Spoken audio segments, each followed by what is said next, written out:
This is a Sutotal production. Alright, Chem Minions, this is going to serve as our first of three, but our first practice video for Chapter 2. So the first content we're really going to look at here and practice on is going to be understanding bond polarity. And so given an entire structure, can you find the most polar bond? And so one of the big things to remember here in terms of polarity, right, we have that periodic trend. It's all about electronegativity. And so as we go from left to right on the periodic table, we increase our electronegativity. As we go from bottom to top, we increase our electronegativity. Where fluorine is our most electronegative. We ignore the noble gases. Okay, so fluorine is going to be pretty much our most electronegative, and then all the way down here, francium, I ain't got a chance. All right, it's not polar. All right, it has very little electronegativity to it. All right, so that's one of the generic ideas we're going to use. And so one other caveat I want to throw out here: a CH bond, even though this is a bond between two different atoms, the electronegativity difference between these two is so small that this is considered a non-polar bond. All right, just like a carbon-carbon bond is. Right, whether that's a carbon-carbon single bond, double bond, or triple bond, those are considered non-polar. So that's kind of a hint there that if we're talking about finding the most polar bond, ignore those. Ignore carbon-carbons and ignore carbon-hydrogens.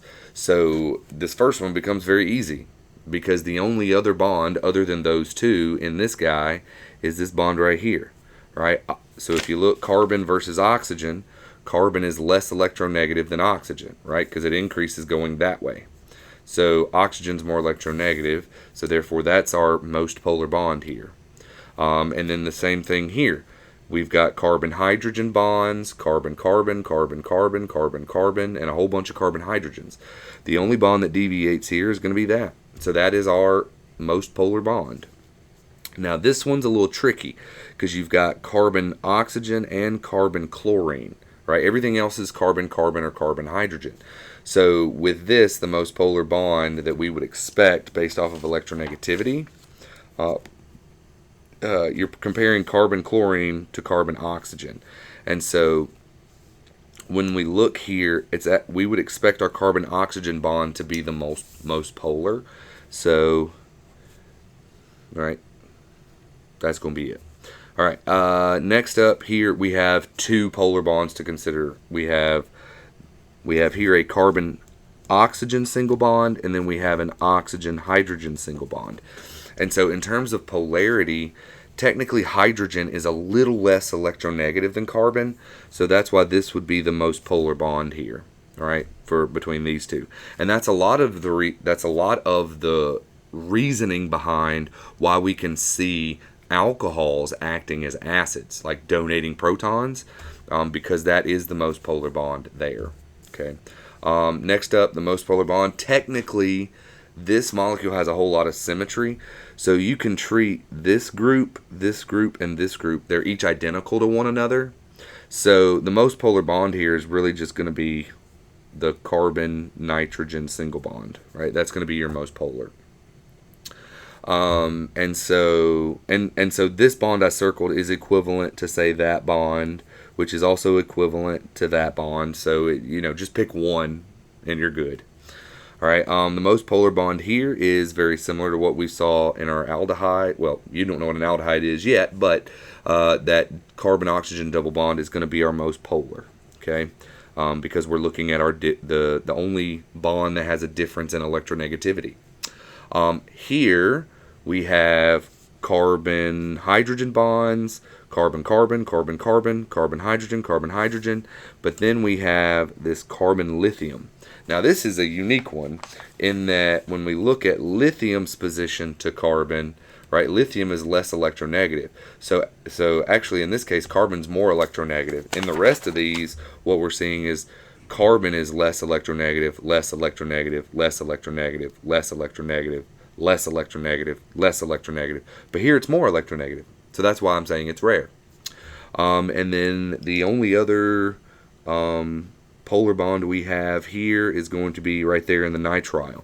And then also remember, right, carbons have to have 4 bonds. There's not a charge shown here, so this is actually a carbon-nitrogen triple bond, right? So that's the most polar bond there, that carbon-nitrogen triple bond. Now, the next question takes the exact same structures. You've already circled all of the bonds that are the most polar in the structure. Now look at them and say, all right, well, of those polar bonds, which atom is the most partial positive? All right, because you have, so when we look at bonds like carbon-carbon, right, there's no difference in electronegativity. So this carbon and this carbon don't really have a partial charge. But when you look at a carbon-oxygen bond, even like this one, so I'll do the double bond there, right? So in a carbon-oxygen double bond, right, you have to look at which one's more electronegative, the carbon or the oxygen. And hopefully, if I pulled a Dora the Explorer, we'd be like, can you say more electronegative? Yes! But anyway, I know that's annoying. That chick online gets on my nerves. Anyway, so with that, oxygen is further to the right, so oxygen's more electronegative. So that would mean that if it's more electronegative, therefore it is what we call partial negative, and the carbon is partial positive. Okay, so that's what we really want to pay attention to. So in order to identify the most partial positive atom, I'm going to do it by putting this partial positive symbol on it. Right, so that would be right here, right? This carbon is the most partial positive. And then same thing here, right? You've already circled the most polar bond, and then bromine's more electronegative, so that's going to be the most partial positive, that carbon. And then this carbon, remember, this carbon had 2 polar bonds, one with chlorine and then another with the oxygen. So it's pretty partial positive as well.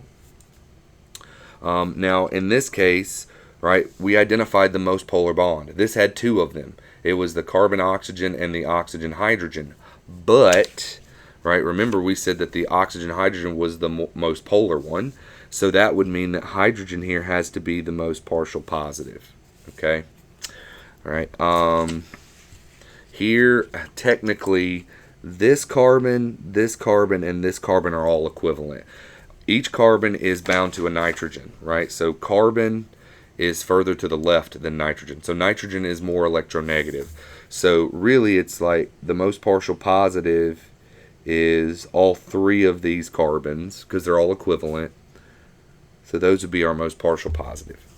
And then looking at this scenario here, this one is a little on the crazy side.